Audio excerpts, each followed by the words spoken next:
Welcome to Evansville, Indiana, and Budweiser Thunder on the Ohio. We are here for the start of the 2001 Unlimited Hydroplane Racing season. I'm Steve Montgomery, and this is Mark Evans. That's right, the Mark Evans, world-famous hydroplane racer and new member of our broadcast team. And in your first weekend, you got a story, a new #1 qualifier. That's right. For the first time in 28 races, Steve, Mark Smith and his Budweiser team are not the fastest qualifier. Mike Hansen went out there in his white boat and whooped on them all. Mike Hansen in the U9, racing here is Miss WABX Radio, fast qualifier, winner in heats 1A and 2A, bobbled a bit in the third heat, and that may have given Bill Walk and the Budweiser lane 1 in the final. That's right. He cost him just a little bit, went in that first turn, and I know how it is. The skid fin came out on him, and he just scrubbed off a bunch of speed. But that's all right. His boat's looking good this weekend. Maybe from lane 2 or lane 3, he might be able to get with it.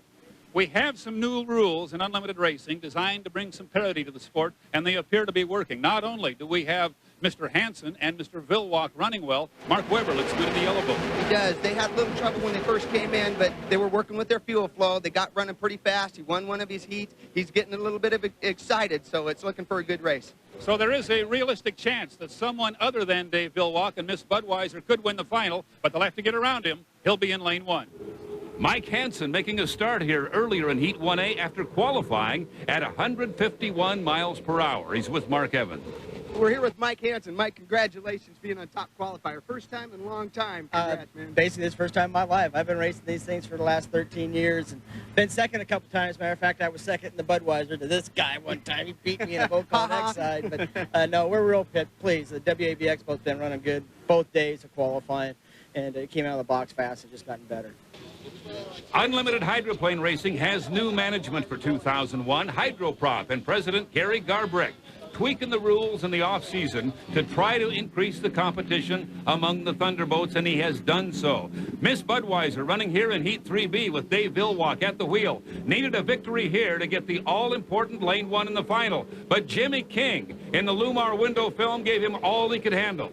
Jimmy has always been a lead foot, and he's pushing Dave really hard, and that's what a driver has to do.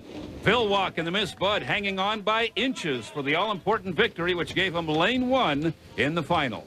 Good job, Dave. Geez, it looks like it got you the inside lane. The fuel flow going to hurt, or this is going to help you being on the inside lane, right? Well, we'll see. I don't even know what the lanes are, but, like I say, Jimmy King and those guys had that boat running pretty good. I was kind of waiting up a little bit, and then he had more than I wanted there at the end, so it was a good race. Okay, good job, man. Thanks. We'll have more from Budweiser Thunder on the Ohio when we come back to Evansville, Indiana.